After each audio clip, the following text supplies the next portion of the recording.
This is me on top of the skinniest skyscraper on Earth, about to attempt to clean its windows.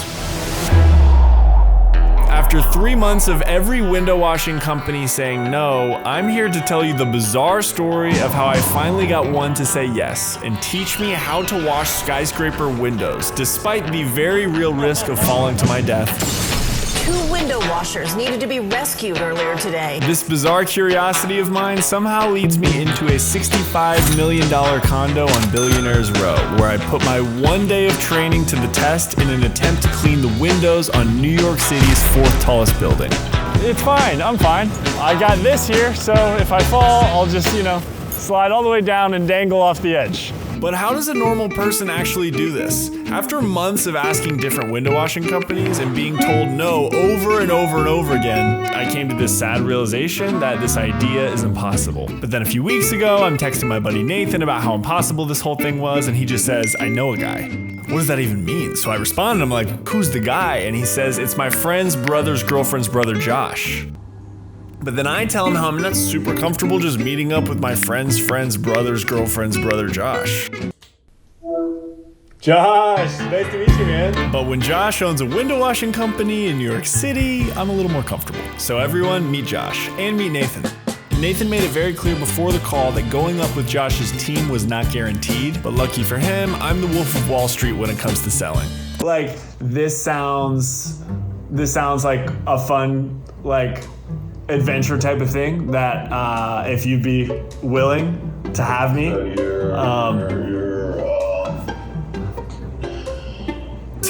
So I started off a little fumbly, but the more we talked about window washing, the more hopeful I was feeling. So that's my boy on the Empire State. Oh, wow, cool. I think he liked it when I said, I've got some crazy in me, I think.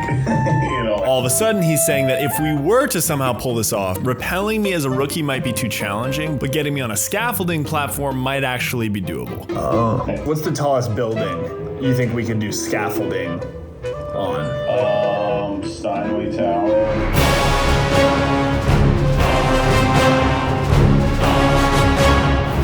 Right? Okay.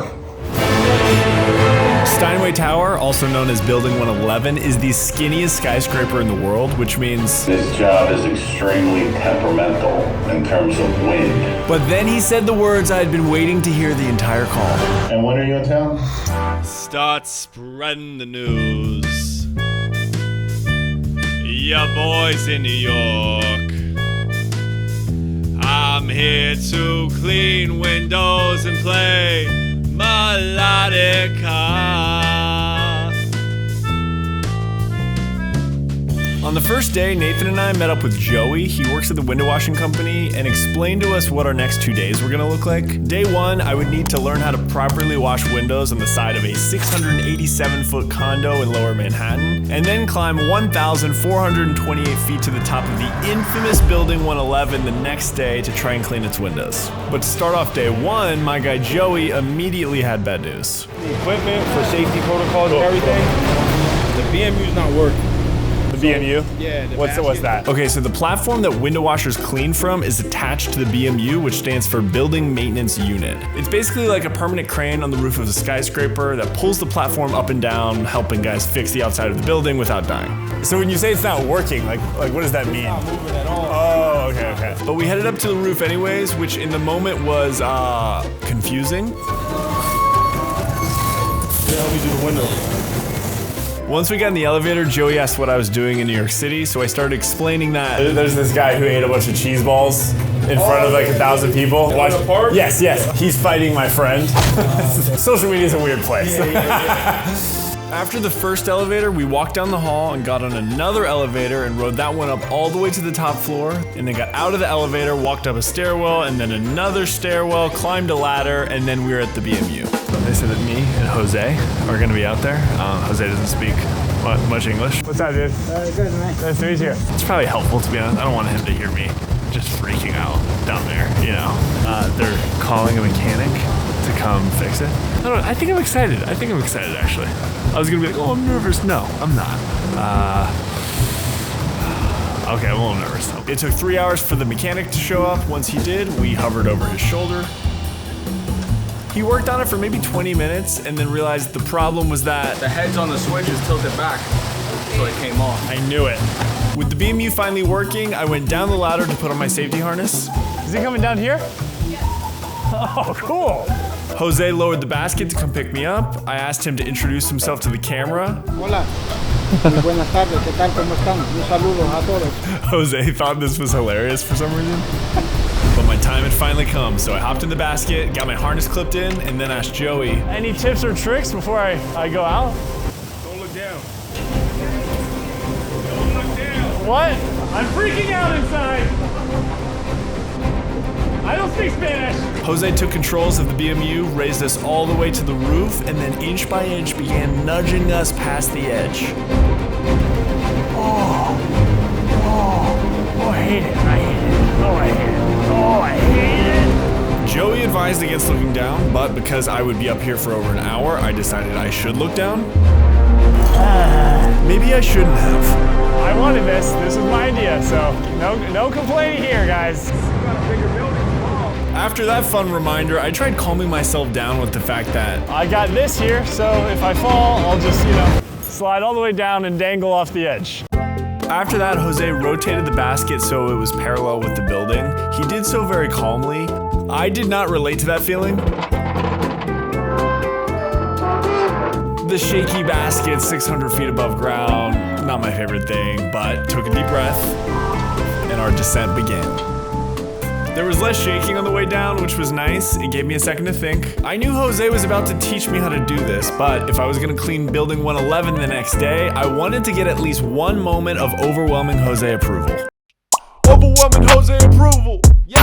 That was today's mission. But before I could get there, we'd have to start with window washing step number 1, extending both sides of the platform.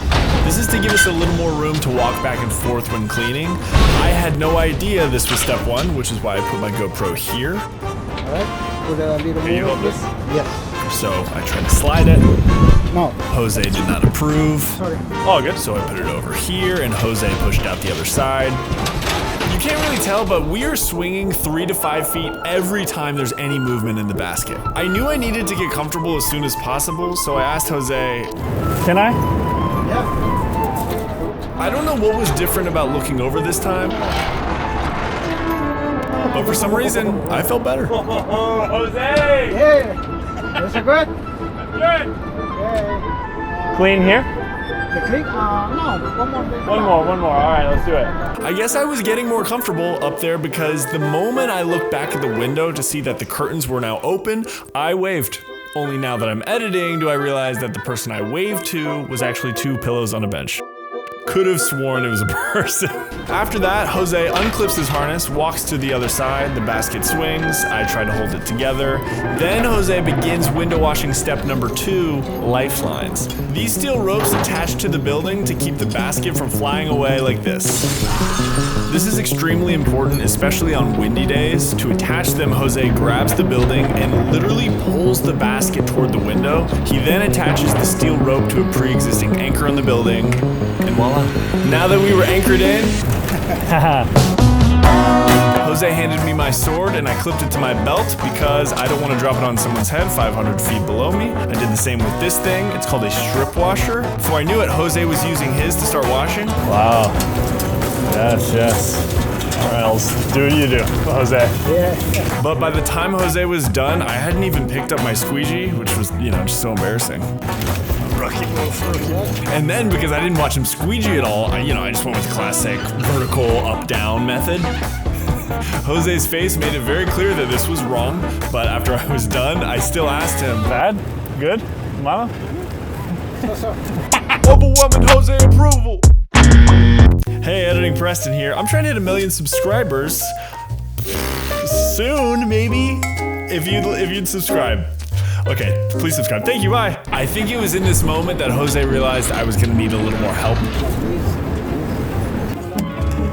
Oh. So it's here.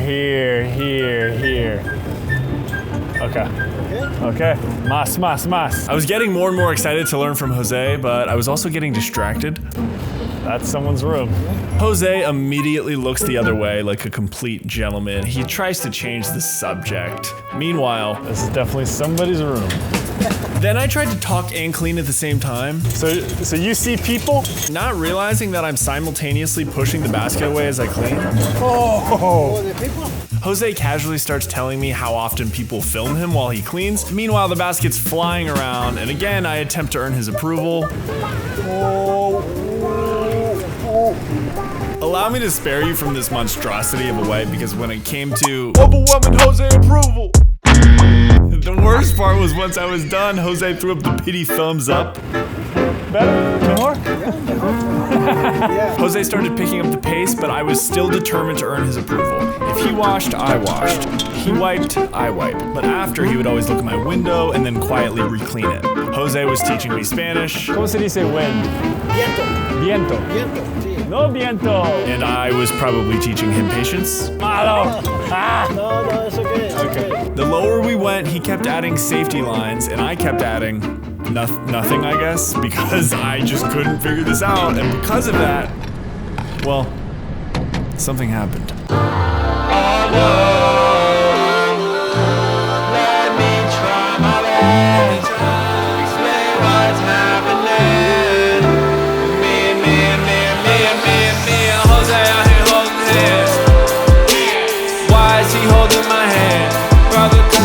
I need someone to hold my hand. That's how I know Jose's the man. Window washing with Jose out here. Wiping windows, holding hands, no fear. My guy Jose put his trust in me. Together we clean NYC. And then, after a few more handholds, Jose gave me this nod that felt like he was saying my training was complete. It was now up to me to prove myself to Jedi Master Jose.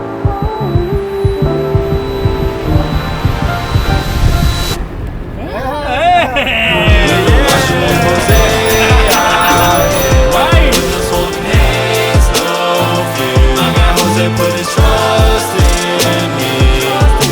Together we clean NYC.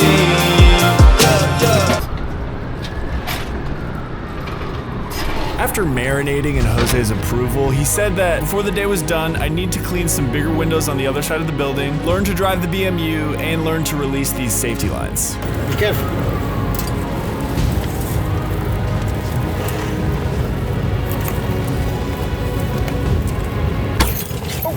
Do you ever find yourself watching a YouTube video and a moment like that happens and you think to yourself, wow, terrifying. That would crush on TikTok. But let's be honest, you're not gonna go make that TikTok because why would you? It's not like you're gonna get paid to do it. Until today. Guys, this has never happened to me before, but I've been given $10,000 to give to you. This platform called WAP has given me the money to divvy up to any of you who can make clips from this video go viral. Let's take this moment for example.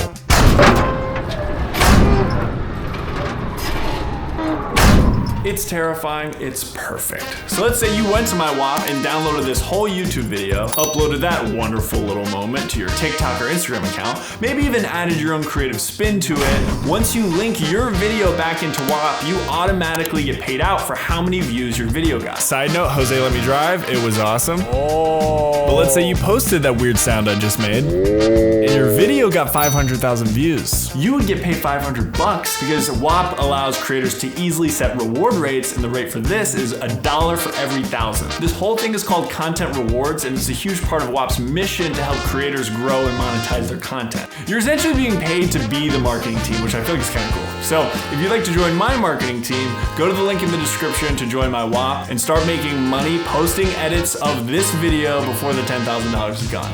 All right, so now we're moving around to the other side of the building. Hopefully this next side will get me prepped for building 111. It's bigger than this, and this is a lot for me, so. I'm feeling a little better, Jose. As we dropped lower, I started feeling even more confident. Jose locked us in, and I got into a rhythm. You know, I'm throwing out a little of this, a little of that, and then I would finish a window, and he would just say, Beautiful. by the time we wrapped the second side, and he said, Hi. I could tell I wasn't just surviving anymore, I was doing it. Okay. Bueno. I'm a pro. I'm ready for 111. I am so ready for 111. 111 is not ready for me. Yeah.